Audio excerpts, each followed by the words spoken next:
see he has more interactive posts, so we've marked it. Okay, thank you.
So what I'm going to do is this is something that's going to take some time. Why don't we bring the jurors over?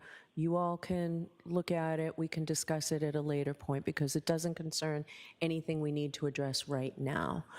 And next time, if there is something that comes up like this, please let the other side know. That would have cut out on all of this.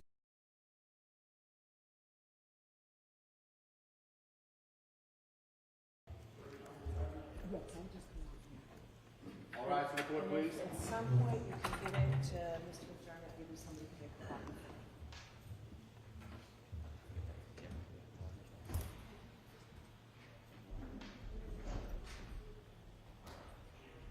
May be seated.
Please rise. All persons have any business before the Honorable Beverly Canoni, Justice of the Norfolk Superior Court, and for the County of Norfolk. Draw near, give your attendance, and you shall be heard. God save the Commonwealth of Massachusetts. This court is now open.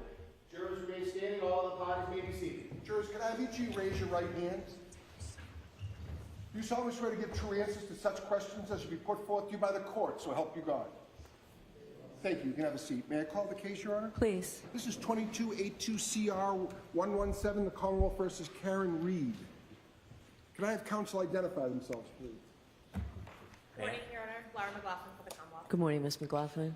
Adam Lally for the Commonwealth. Morning, Your Honor. Good morning, Mr. Lally. Morning, Your Honor. Hank Brennan for the Commonwealth. Good morning, Mr. Brennan. Good morning, Mr. Jackson.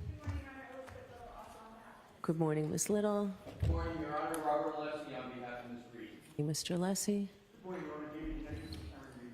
Good morning, Mr. Yanetti. Good morning, Your Honor. Victoria George for Karen Reed. Good morning, Ms. George. Good morning, Ms. Reed. Good morning, jurors. My name's Beverly Canoni. I'm a judge of this court, and I want to give you some idea on how we think your day would shape up. First, I want to thank you for your patience this morning. It sometimes takes a while to get over here with paperwork, and sometimes I meet with the lawyers beforehand, so we tried to do it as quickly as possible. We do appreciate your patience. We also thank you for being here. Jury duty is certainly one of the most important civic duties we have, and we know that it's an inconvenience, but we do appreciate that you're here, ready, willing, and able to serve if called upon to do so. You've heard that we're impaneling a criminal case, Commonwealth versus Karen Reed. The Commonwealth alleges that at approximately 6 a.m. on the morning of January 29, 2022, the Canton Police Department received a 911 call reporting an unresponsive male party in the snow outside a residence at 34 Fairview Road in that town. Officers responded and discovered the man, later identified as John O'Keefe, off the roadway in the front lawn area. Officers also identified 3 women with Mr. O'Keefe, one of whom was the defendant, Karen Reed, the girlfriend of Mr. O'Keefe. The defendant had been with Mr. O'Keefe the previous evening at 2 different bars in Canton and had driven with him to this residence in the early morning hours of this date.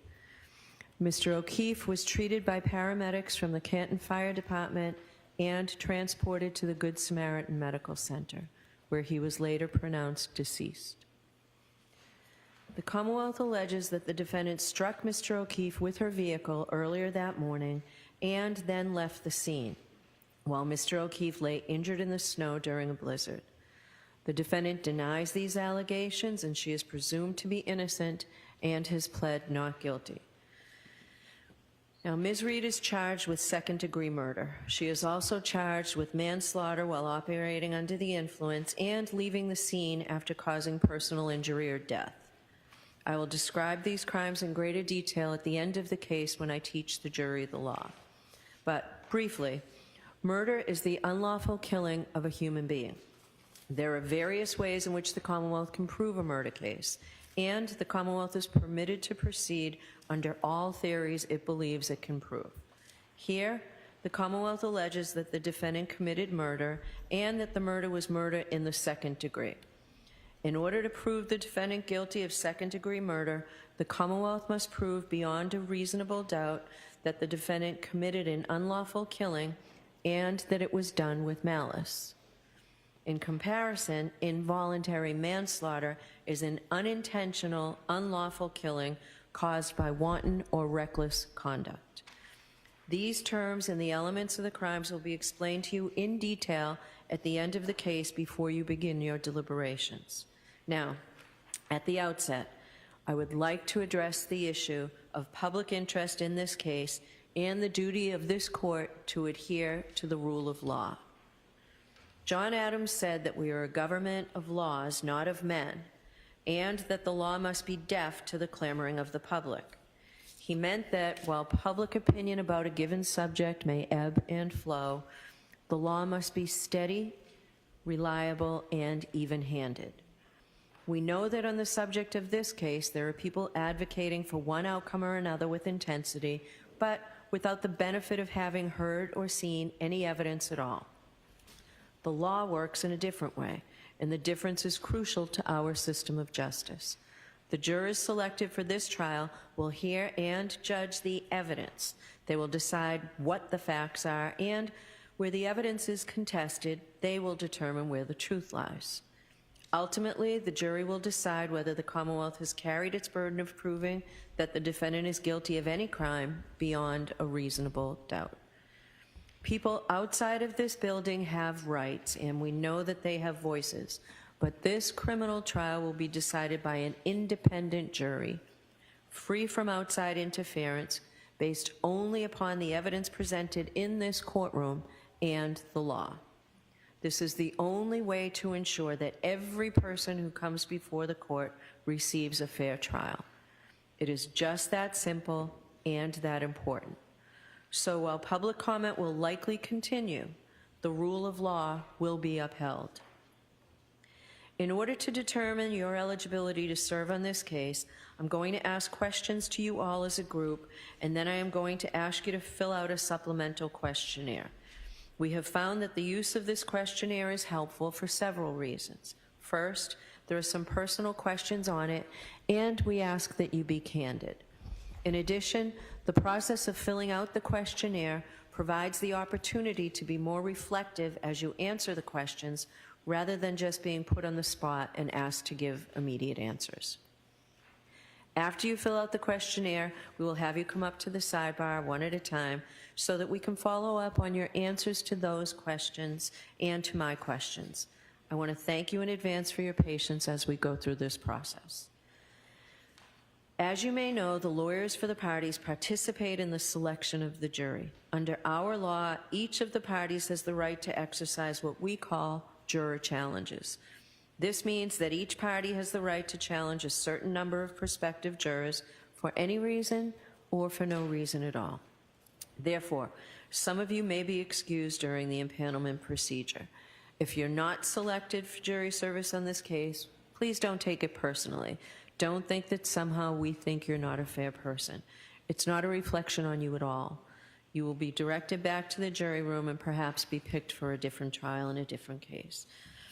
In a few minutes, I will pose a number of questions to you as a group, and you've taken an oath that requires you to truthfully answer these questions and all questions posed to you. I'm not going to ask you to take your juror cards out yet. I'll ask you to do that as it gets closer. But if your answer is yes to any question that I have, I'll ask you to raise your hand and hold up your juror card in the air with the numbers facing out so that the court officers can read the number from the card. The fact that you answer yes to one of my questions does not mean that you are automatically disqualified from jury service. It simply means that there are matters that the lawyers and I need to discuss with you at sidebar. If you find a question that I asked to be overly intrusive, you can elect to answer that question at sidebar as well. I will have additional questions for you which relate to issues that may be raised in this trial and are designed to give us information regarding your ability to serve as a fair and impartial juror, and the lawyers are permitted to ask you questions for the same purpose. This is not a test. There is no right or wrong answer. We're simply looking for your best and honest answer. Now I'm going to have the lawyers introduce themselves to you, and I'm going to ask defense counsel to introduce their client. Starting with the Commonwealth, please. Thank you, Your Honor. Good morning, ladies and gentlemen. My name is Hank Brennan. I represent the Commonwealth of Massachusetts. Along with me, I'd like to introduce my two colleagues. Good morning, my name is Laura McLaughlin. I'm an Assistant District Attorney representing communities in Norfolk County. Thank you for being here. Good morning. My name is Adam Lally, Assistant District Attorney with the Norfolk County District Attorney's Office. Just want to thank you all for your time and attention and being here today. Thank you. For the defendant, please. Good morning, folks. My name is Alan Jackson. To my right is Karen Reed. I'm honored and privileged, along with my colleagues, to represent her during the course of this trial. Good morning, ladies and gentlemen of the jury. My name is Elizabeth Little, and I also have the honor of representing Ms. Reed. Good morning, my name is Robert Alessi. Thank you very much for taking the time to be here today. It is also my honor and privilege to be representing Ms. Reed. Good morning, ladies and gentlemen. My name is David Unetti. I'm an attorney. I have offices in Boston and right here in Dedham. truly my pleasure and privilege to represent Karen Reed. Good morning. My name is Victoria George, and I also have the privilege of representing Ms. Reed. Good morning, I'm Karen Reed. Thank you for being here. All right, thank you all. Jurors, I'm about to read you a witness list. It's very long. It doesn't mean that all of the people on this witness list will be called as witnesses at trial, but you may hear their names mentioned during the trial, so it's important that you listen to the names, because when I ask you a series of questions, the first question I'm going to ask you is whether you know any of the jurors, of the witnesses. So the list is long. It's in alphabetical order by first name. So, Aidan Kearney from Jefferson, Mass. Dr. Isaac Wolf from South Miami, Florida. Alfred Lopalato from Canton. Allison McCabe, Canton. Andre Porto from the Mass State Police Crime Lab. Andrew Klain from Bridgewater. Andrew Rentschler, who is a PhD from Pittsburgh, Pennsylvania. Angela Malvone, Canton. Annie Chung, Canton. Anthony Flamati, who is with the Canton Fire Department. Ashley Bell, Canton. Ashley Valaire, who is with the Massachusetts State Police Crime Lab. Brian Albert, Norwood. Brian Albert Jr., Boston. Brian Higgins, Sandwich. Brian Loughran, Canton. Brian Wanless, who is a retired from the Canton Police Department. Bridget Meehan, keeper of the records for Canton. Caitlin Albert, Easton. Lieutenant Charles Ray of the Canton Police Department. Canton Chief of Police, Helena Rafferty. Chris Van E., who is a PhD from Novi, Michigan. Christina Hanley from the Mass State Police. Christopher Albert, Canton. Christopher Curran, Canton. Colleen Crawford from the Norfolk DA's office. Courtney Proctor, Canton. Kurt Roberts, Canton. Daniel Whitley from the Canton Fire Department. Daniel Wolf, who's a PhD from Penns Park, Pennsylvania. Derek Ellington from Wake Forest, North Carolina. Dr. Marie Russell from Los Angeles. Dr. Elizabeth Laposada, who is from Providence, Rhode Island. Elizabeth Proctor, Canton. Eric Hanlon, Canton. Erin Beatty, Canton. Erin O'Keefe, West Bridgewater. Francis Walsh from the Canton Fire Department. Garrett Wing, Green Cove Springs, Florida. Gary Fowler from Brockton. Gregory Woodbury, Canton Fire Department. Gretchen Voss from Boston. Hannah Knowles, the Mass State Police Crime Lab. Heather Maxon, Walpole. Arabito Hernandez from the Boston Police Department. Holly Price, Mountain View, California. Ian Whiffen from Vienna, Virginia. Dr. Irene Scorti-Bello from the Office of the Chief Medical Examiner here in Massachusetts. James Crosby, who is a PhD from Jacksonville, Florida. Janet Reed from Dighton. Jason Becker from the Canton Fire Department. Jean DeMoulis from Canton. Jennifer McCabe, Canton. Jessica Hyde from Bridgeport, New York. John O'Keefe Sr. from Braintree. Judson Welcher, who's a PhD from a company called Aperture LLC. Julie Albert, Canton. Julie Nagel, Canton. Dr. Justin Rice from South Weymouth. There are 2 juveniles from Canton, the first of whom's initials are KF and the second PF. Caitlin Boudreau from Raynham. Karina Kolakithis from Canton. Katie Camerano from Canton. Katie McLaughlin, the Canton Fire Department. The keeper of the records for Ring from Hawthorne, California. Kerry Curran, Canton. Kerry Roberts, Canton. Kevin Albert, Canton. Kevin O'Hara from the Mass State Police. Lance Mello from the State Police Crime Lab. Laura Sullivan from Pembroke. Laurie Cahill, Worcester. Leslie Pearlstein from Canton. Lieutenant Michael Lenk from the Canton Police Department. Louis Justress from Canton. Lieutenant Brian Tully, Mass State Police. Lieutenant John Fanning, Mass State Police. Lieutenant Paul Gallagher, Canton Police. Maggie Gaffney, Bonita Springs, Florida. Mark Lopalato from Canton. Margaret O'Keefe, Canton. Marietta Sullivan from Pembroke. Mary Souza, Dighton. Matthew Amory, Canton. Matthew DeSogra, Charlotte, North Carolina. Matthew Erickson, Grosse Pointe Farms, Michigan. Matthew Kelly from the Canton Fire Department. Matthew Kelsch from the FBI. Matthew McCabe, Canton. Maureen Harnett, State Police Crime Lab. Megan Mariani, New York, New York. Michael Camerano, Canton. Michael Easter, Los Angeles. Michael Trotta, Canton Public Works. Michael Wagner from Foxborough. Mike Maroli, Bridgewater. Mike Rushworth from Thompson Station, Tennessee. Natalie Wyweek Berschneider from San Marino, California. Nathan Reed, Raynham. Nicholas Bradford, Lorton, Virginia. Nicholas Curran, West Roxbury. Nicholas Kolakithas, Canton. Nicole Albert, Norwood. Norfolk County District Attorney Michael Morrissey. Officer Kelly Deaver from the Boston Police. Officer Nicholas Barrows from the Dighton Police Department. Patrick Haggerty, Somerset. Paul Makowski, Melrose. Paul O'Keefe, Canton. Rebecca Bison, Canton. Rebecca Trayers, Norfolk, Mass. Dr. Renee Stonebridge, who is also with the Office of the Chief Medical Examiner, and she works out of Boston. Richard Green, St. Pete Beach, Florida. Richard Donatino from Canton. Robert Gilman, Hull. Ryan Nagel, Canton. Sarah Levinson, Canton. Sergeant Brian Gallerini from the Needham Police Department. Sergeant Sean Good, Canton Police Department. Sergeant Paul DiGiambattista from Canton Police Department. Sergeant Yuri Buchanan from the Massachusetts State Police. Shannon Burgess, Southlake, Texas. Cheryl Waugh, Canton. Sophie Herzan, Mass State Police Crime Lab. Stephanie Devlin, also from the Crime Lab. Stephen Mullaney, Canton Police Department. Steve Nelson, Norfolk DA's Office. Stephen Bernstein, who is a keeper of the records from Stoughton. Stephen Ridge, Boston Police. Stephen Seraph, Canton Police. Stephen Scanlon from West Roxbury.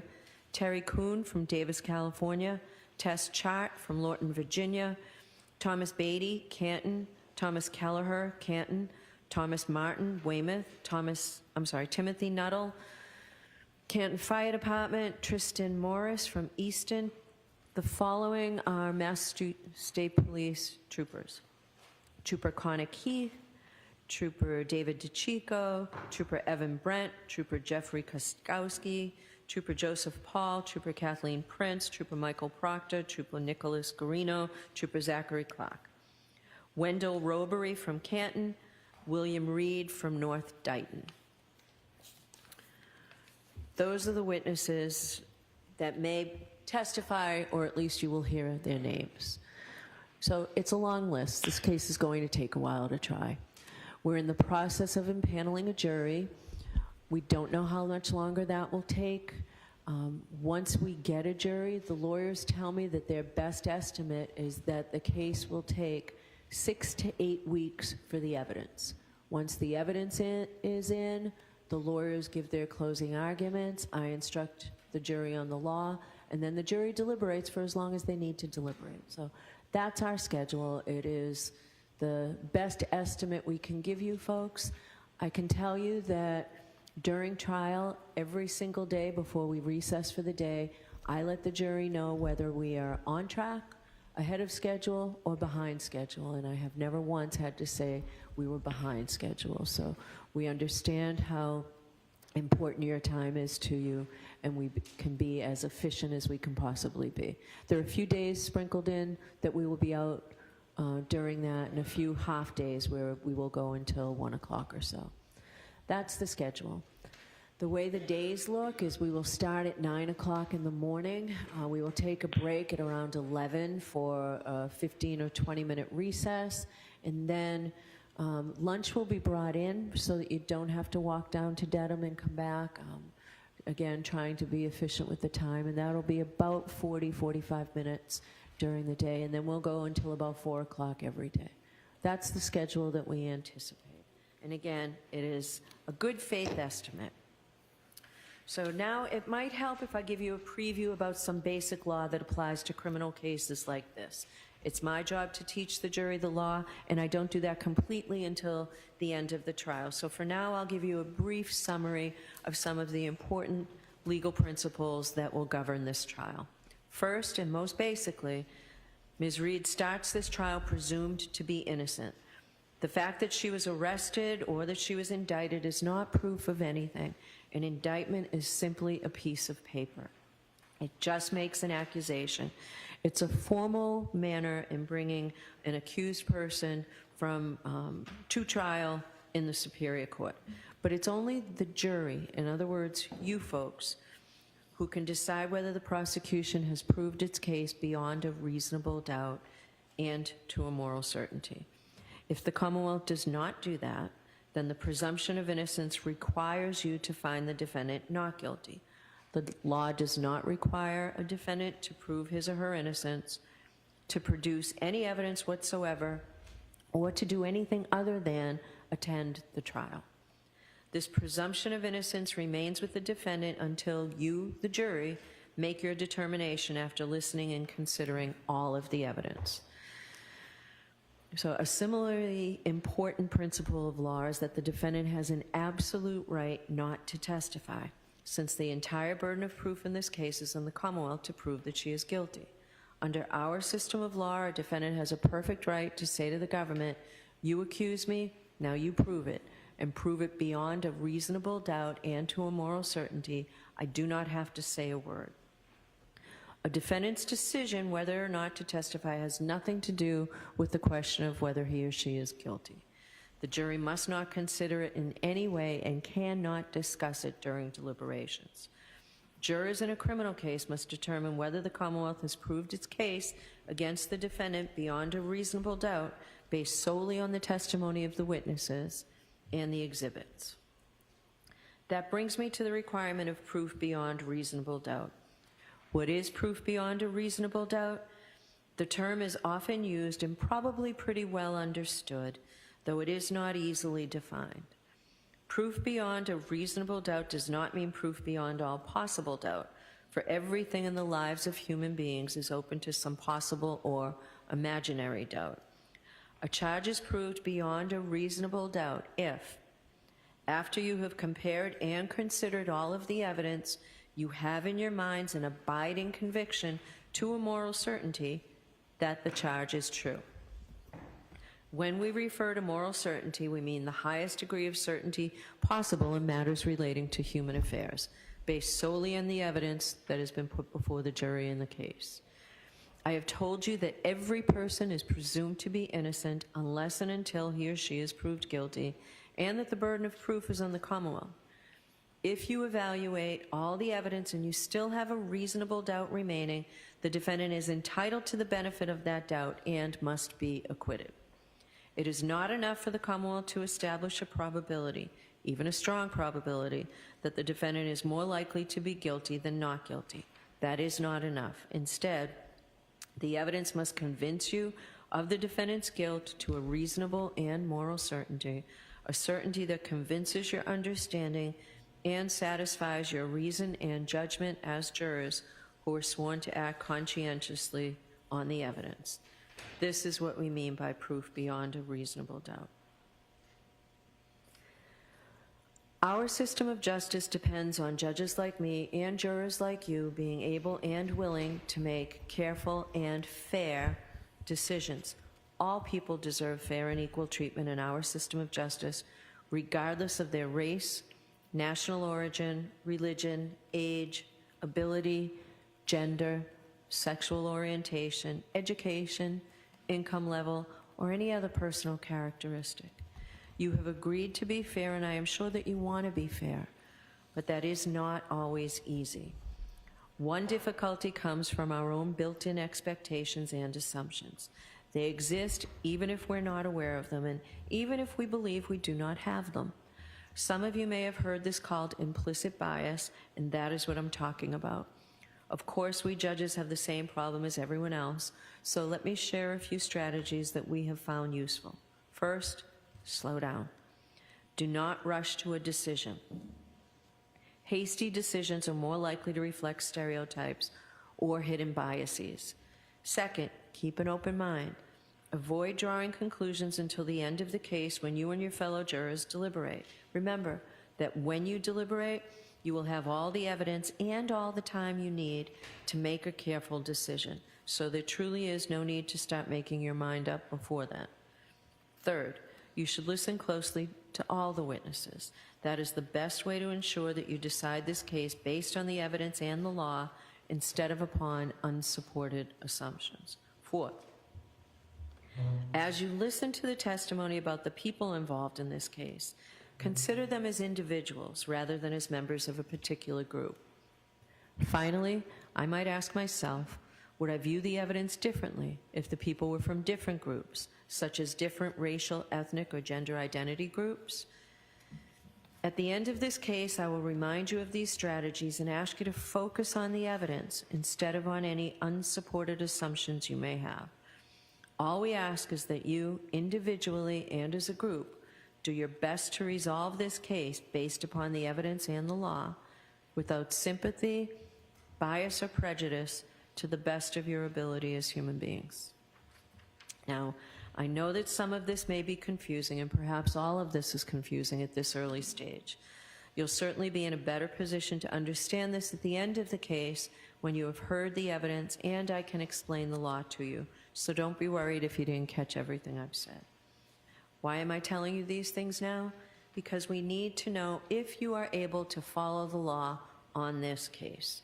You don't necessarily have to agree with the law, but all jurors will have to apply the law as I describe it to you. So, for jury selection, it's important to know if any of you might have some doubts whether you can accept and follow these legal principles. Now, I ask you to take out your juror cards, please, because I'm going to ask you a series of questions.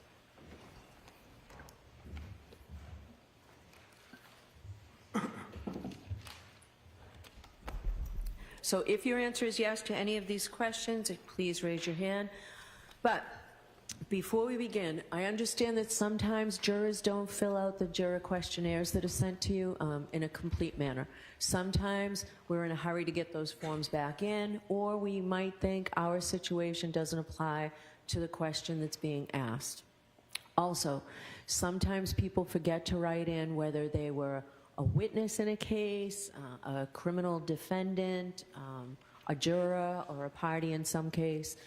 So if you realize now, or before you come up to us at sidebar, that there's some parts of your questionnaire that aren't complete, please let us know. And if we see things like you didn't fill in how old you are, we'll ask you, or your prior employment or your current employment if you're currently working, things like that. So we will ask you those, but if you know in advance, please let us know. All right, first question. Do any of you folks know, or any close personal friend or family member know, or have you had any prior dealings with any of the witnesses?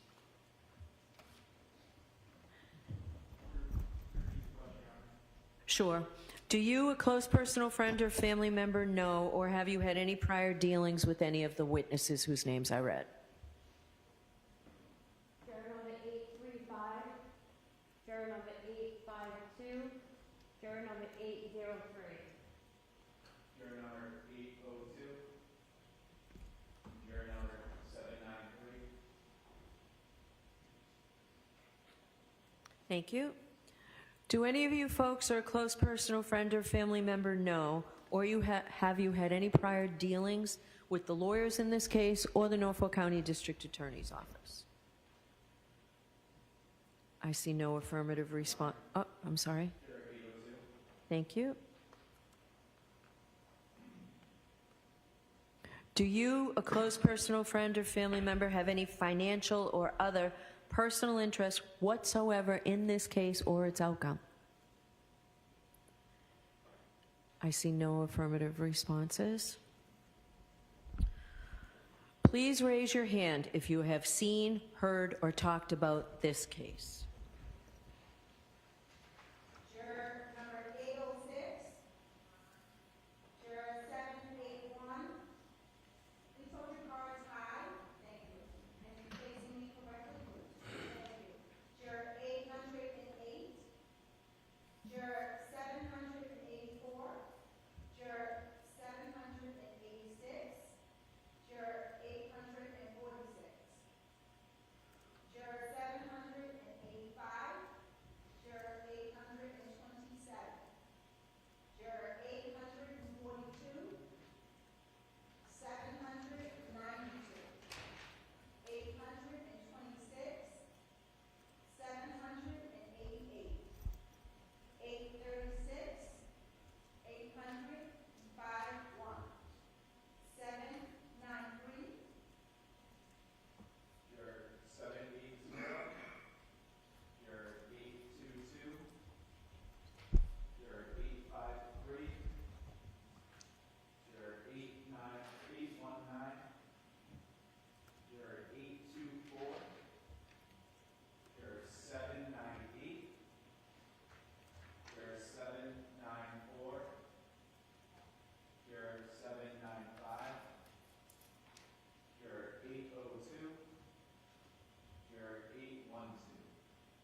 All right, thank you. Please raise your hand if you have expressed or formed any opinion with respect to this case.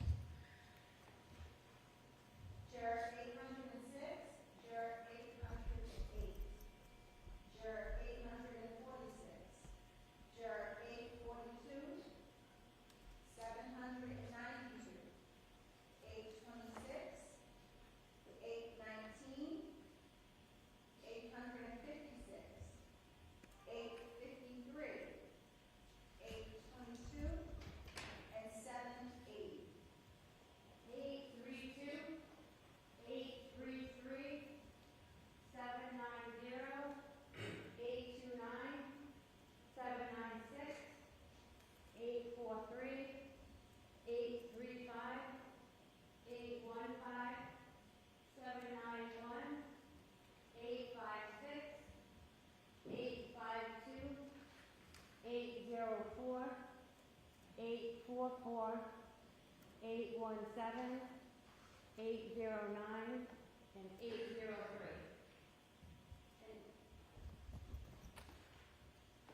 All right. Thank you. Are any of you aware of any bias or prejudice that you may have in regard to this case or in favor of or against either of the parties? If so, please raise your hand. 806, 856, 833, 790, 829, 791, 815, 835, 852, 803, 809, and 817. Okay. Thank you.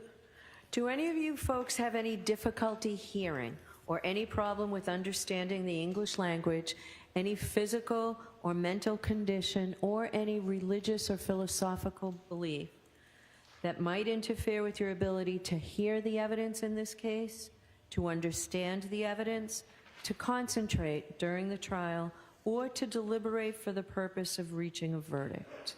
Please raise your hand.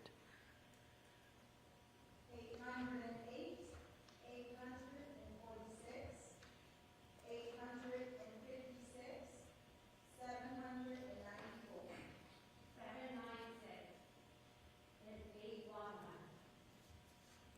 Thank you. Would any of you folks have any difficulty following the important constitutional principles that I explained to you earlier? First, that the burden of proof rests entirely on the Commonwealth. Second, that that burden of proof is proof beyond a reasonable doubt and to a moral certainty. And third, that the defendant has absolutely no burden to do anything. She doesn't have to testify. She doesn't have to present any evidence. In fact, her lawyers don't even need to ask a single question.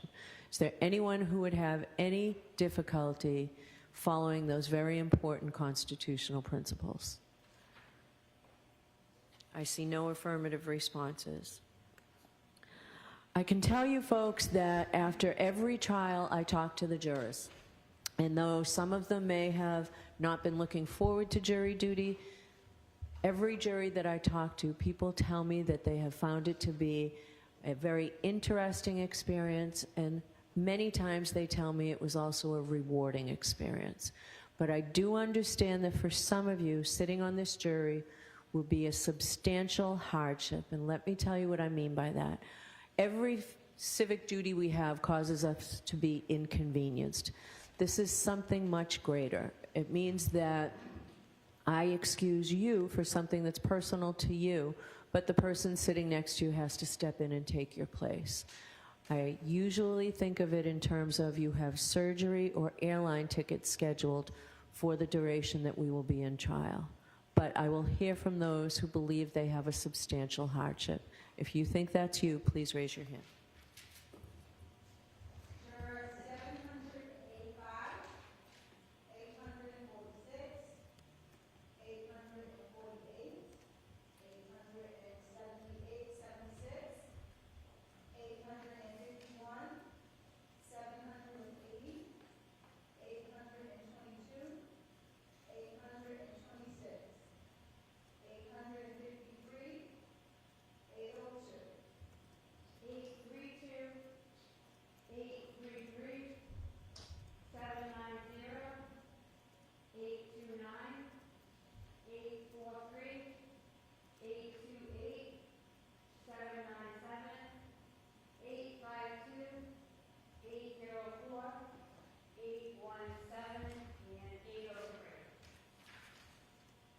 Okay. In a minute, I'm going to leave the bench to give you a chance to fill out those supplemental questionnaires. As you do so, I'd ask that you not talk to anybody about them or share your thoughts or your information or any questions, comments, or concerns that you might have about jury duty, either generally or specifically about this case. If you have any concerns, you can bring that to my attention when I see you at sidebar. So, thank you. All rise to the court, please.